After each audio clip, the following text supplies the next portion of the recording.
কংগ্ৰেছ চৰকাৰৰ ফলৰ পৰা আটাইতকৈ বেছি মৰম আমি অগষ্টিনক দিম, নিচিমা মানুহক দিম, যদি আপোনালোকে আহা 22 তাৰিখে হাতৰ চিনত ভোট দিয়ে। অসমৰ হকনি মামা হৈছে হিমন্ত বিশ্ব শৰ্মা ডাঙৰীয়া। কেতিয়াবা উজনি নামনি নামত, কেতিয়াবা ব্ৰহ্মপুত্ৰ বৰাকৰ নামত, কেতিয়াবা ধৰ্মৰ নামত, কেতিয়াবা জনগোষ্ঠী জনজাতিৰ নামত মাত্ৰ সংঘাত লগাই আৰু নিজৰ পৰিবাৰক আৰু ধনী কৰে। আপোনালোকৰ এই অঞ্চলৰ ল'ৰা ছোৱালীক তেওঁলোকে কি কৈছে যে পৰৱৰ্তী দিনত বিজেপিয়ে ল'ৰা ছোৱালীৰ হাতত বন্দুক দিব, বন্দুক দিবলৈ বিচাৰে, সংঘাত লগাবলৈ বিচাৰে, কাৰ্য লগাবলৈ বিচাৰে। কংগ্ৰেছে অসমত শান্তি আনিছিল, মনত ৰাখক যে পৰৱৰ্তী দিনত যেতিয়া আমাৰ কংগ্ৰেছৰ চৰকাৰ হ'ব, অহা বছৰ আমাৰ চৰকাৰ হোৱাটো নিশ্চিত। অগষ্টিন যদি অগষ্টিন আপোনালোকৰ MCLA হয়, আটাইতকৈ বেছি কাম এখন সমষ্টিৰ ভিতৰত হ'ব। ইতিমধ্যে অগষ্টিনে ক'লে যে পৰৱৰ্তী দিনত অসমত বিধানসভা নিৰ্বাচন হ'ব আৰু এইবাৰ অসমৰ মানুহে সিদ্ধান্ত লৈছে যে যুঁজ এখন হ'ব। এইবাৰ হিমন্ত বিশ্ব শৰ্মা ডাঙৰীয়াৰ লগত যুঁজ এখন হ'ব আৰু আমি যুঁজিম আৰু আমি জিকিম। কিয়? আমাৰ লগত ৰাইজ আছে, আমাৰ লগত যুৱক আছে, আমাৰ লগত মহিলাসকলৰ আশীৰ্বাদ আছে, আমাৰ লগত বয়োজ্যেষ্ঠসকলৰ দোৱা আছে। আজিৰ তাৰিখত বিটিয়া নিৰ্বাচন, আপোনালোকে নিজৰ স্থানীয় নিচিমা MCLA চিট লৈ চিন্তা কৰি আছে, কিন্তু মই আপোনালোকক সেই একে কথা মই ক'বলৈ বিচাৰোঁ যে পৰৱৰ্তী দিনত যেতিয়া আমাৰ কংগ্ৰেছৰ চৰকাৰ হ'ব, অহা বছৰ আমাৰ চৰকাৰ হোৱাটো নিশ্চিত। অগষ্টিন যদি অগষ্টিন আপোনালোকৰ MCLA হয়, আটাইতকৈ বেছি কাম এখন সমষ্টিৰ ভিতৰত হ'ব। আমি কংগ্ৰেছ চৰকাৰৰ ফলৰ পৰা আটাইতকৈ বেছি মৰম আমি অগষ্টিনক দিম, নিচিমা মানুহক দিম, যদি আপোনালোকে আহা 22 তাৰিখে হাতৰ চিনত ভোট দিয়ে। নহ'লে আজিৰ তাৰিখত ৰাজনীতিসকলে দেখিছে, হিমন্ত বিশ্ব শৰ্মা ডাঙৰীয়াৰ ৰাজনীতি সকলোৱে বুজি পাইছে। তেওঁ কি কৰিছে? দুখীয়া মানুহক উচ্ছেদ কৰিছে, দুখীয়া মানুহক ঘৰৰ ওপৰত বুলডোজাৰ চলাইছে, উচ্ছেদ কৰিছে সকলোকে। বঙালী মানুহক উচ্ছেদ কৰিছে, ধৰ্মীয় সংখ্যালঘু মানুহক উচ্ছেদ কৰিছে, বড়ো মানুহক উচ্ছেদ কৰিছে, ৰাভা মানুহক উচ্ছেদ কৰিছে, নেপালী মানুহক উচ্ছেদ কৰিছে। কাকো এৰি থৈ যোৱা নাই, সকলোকে এটা এটাকৈ বিটিআৰ অঞ্চলত উচ্ছেদ কৰিব। আৰু উচ্ছেদ কৰাৰ উদ্দেশ্য কি? যে তেওঁলোকে আপোনালোকৰ মাটি আদানী আৰু আম্বানী আৰু পতঞ্জলিক দিবলৈ বিচাৰে। সেইকাৰণে যদি আপোনালোকে বিচাৰে নিৰাপত্তা, BPF আৰু UPPL ওপৰত বিশ্বাস নকৰিব। এই দুইটা দল আজি তাৰিখত হিমন্ত বিশ্ব শৰ্মা ডাঙৰীয়া আগত হাৰ মানি লৈছে। এই দুইটা দলে হিমন্ত বিশ্ব শৰ্মা ডাঙৰীয়াৰ লগত কাম কৰিছে। আগতে হাগ্ৰামা মহিলাৰী ডাঙৰীয়া হিমন্ত বিশ্ব শৰ্মা ডাঙৰীয়াৰ লগত কাম কৰিলে, আৰু যোৱা 5টা বছৰ প্ৰমোদ বড়ো ডাঙৰীয়া হিমন্ত বিশ্ব শৰ্মা ডাঙৰীয়াৰ লগত কাম কৰিলে। আৰু দুয়োজন ব্যক্তিৰ কামবোৰ একে। হাগ্ৰামা মহিলাৰী দিনত দুখীয়া মানুহৰ মাটি পতঞ্জলিক দিয়া গ'ল,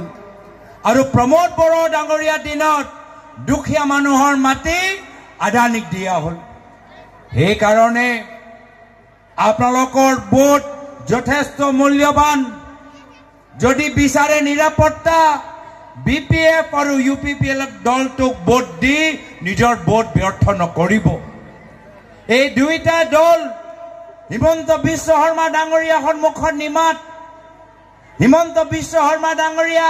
এটাহে কথা জানে যে কেনেদৰে আমালোকৰ মাজত কাৰ্য লগাব পাৰে যেনেকৈ মহাভাৰতত কৌৰৱৰ পাণ্ডৱৰ মাজত যুধিষ্ঠিৰ আৰু দুৰ্যোধনৰ মাজত শকুনি মামা সোমাই কাৰ্য লগালে অসমৰ শকুনি মামা হৈছে হিমন্ত বিশ্ব শৰ্মা ডাঙৰীয়া কেতিয়াবা উজনি নামনি নামত কেতিয়াবা ব্ৰহ্মপুত্ৰ বৰাকৰ নামত কেতিয়াবা ধৰ্মৰ নামত কেতিয়াবা জনগোষ্ঠী জনজাতিৰ নামত মাত্ৰ সংঘাত লগাই আৰু নিজৰ পৰিবাৰক আৰু ধনী কৰে আপোনালোকৰ এই অঞ্চলৰ ল'ৰা ছোৱালীক তেওঁলোকে কি কৈছে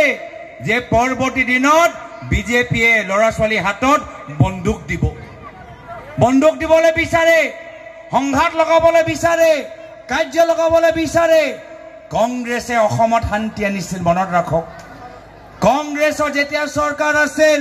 মুখ্যমন্ত্ৰী প্ৰয়াত তৰুণ গগৈদেৱ আছিল সেই সময়ত বিএলটি এনডিএফবি লগত শান্তি চুক্তি কৰি অসমৰ ভিতৰত শান্তি আনিলে শান্তি স্বাৰ্থত প্ৰয়াত মুখ্যমন্ত্ৰী তৰুণ গগৈদেৱ যদিও 2011 চনত আমাৰ এটা শক্তিশালী চৰকাৰ আছিল তথাপিও সেই সময়ত যেতিয়া বেলেগ কোনো দলৰ প্ৰয়োজন নাছিল চৰকাৰ আমি অকলে গঠন কৰিলো তথাপিও স্থানীয় বড়ো নেতৃত্বক সন্মান জনাই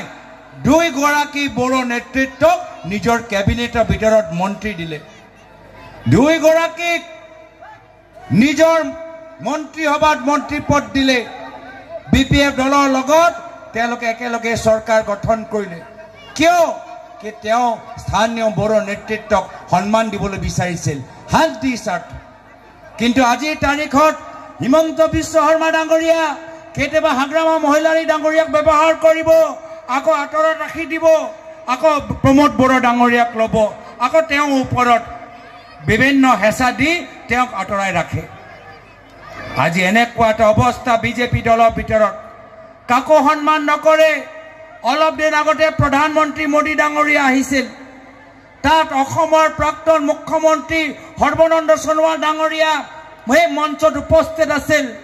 বাৰম্বাৰে বিজেপি দল কয় যে আমি খিলঞ্জীয়া মানুহৰ চৰকাৰ যিমান বাৰ তেওঁলোকে ডাঙৰ চৰকাৰী মঞ্চ পাতিছে আয়োজন কৰিছে প্ৰাক্তন মুখ্যমন্ত্ৰী সৰ্বানন্দ সোণোৱাল ডাঙৰীয়াক আটাইতকৈ বেছি অপমানিত কৰিছে প্ৰাক্তন মুখ্যমন্ত্ৰী সৰ্বানন্দ সোণোৱাল ডাঙৰীয়াক মাতি খালি বহাই থয় বক্তৃতা দিবলৈ নিদিয়ে তো সেইকাৰণে বড়ো নেতৃত্বই হওক বা নিজৰ দলৰ ভিতৰত বিভিন্ন খিলঞ্জীয়া মানুহৰ নেতৃত্ব হওক হিমন্ত বিশ্ব শৰ্মা ডাঙৰীয়া কাকো সন্মান নকৰে সেইকাৰণে নমাজৰ সময় মই বিশেষ আৰু দীঘলীয়া ক'বলৈ বিচৰা নাই মই পুনৰবাৰ আপোনালোকক কৈছোঁ যে হিমন্ত বিশ্ব শৰ্মা ডাঙৰীয়াৰ নেতৃত্বৰ লগত